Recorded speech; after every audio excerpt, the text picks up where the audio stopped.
ఇక్కడ కొన్ని ఆకుకూరలు పాదుల్లో వేసామన్నమాట. అవేంటో చూద్దాం.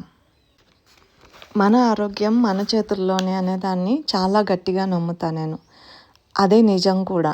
అన్ని కూరగాయలు పెంచుకోలేని వాళ్ళు సులువుగా కొన్ని ఆకుకూరలు పెంచుకోవచ్చు అన్నమాట. త్వరగా వచ్చేస్తాయి, త్వరగా తినేయొచ్చు కూడా.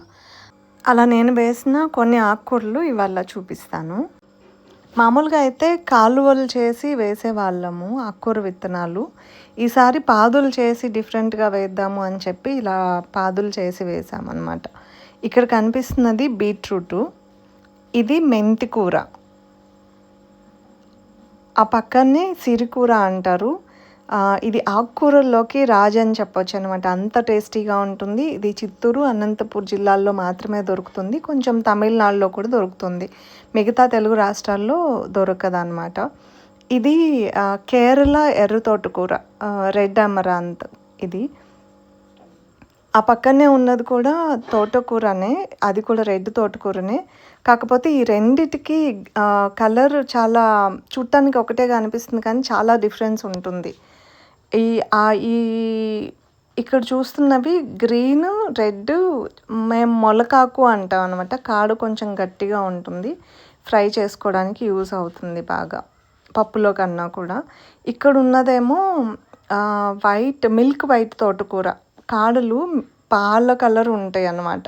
ఇది ఇంకొంచెం పెద్దదైన తర్వాత చూపిస్తాను, మీకు బాగా అర్థమవుతుంది, కనిపిస్తుంది. ఈ మధ్యలో ఉన్నవి కూడా ఒక రకం ఆఫ్ ఫాక్స్టైల్ అమరాంత్ అన్నమాట.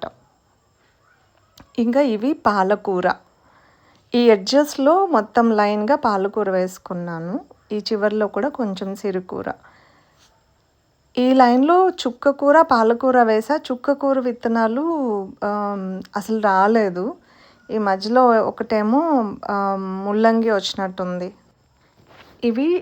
ఇవన్నమాట నేను వేసుకున్న, అంటే వేరే చోట కూడా వేసాను, కానీ ఆకుకూరలన్నీ వరుసగా ఇక్కడ మాత్రమే వేశాను.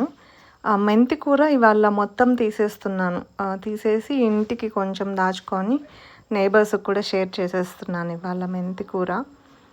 ఆకుకూరలు మనం అన్నీ పండించుకోలేనప్పుడు ఆకుకూరల్లో ఎక్కువ న్యూట్రిషనల్ వాల్యూస్ ఉంటాయి కాబట్టి మనం ఆకుకూరల వరకు పెంచుకోవడానికి ట్రై చేస్తే కూడా చాలన్నమాట. మన హెల్త్ మన చేతిలోనే ఉంటుంది.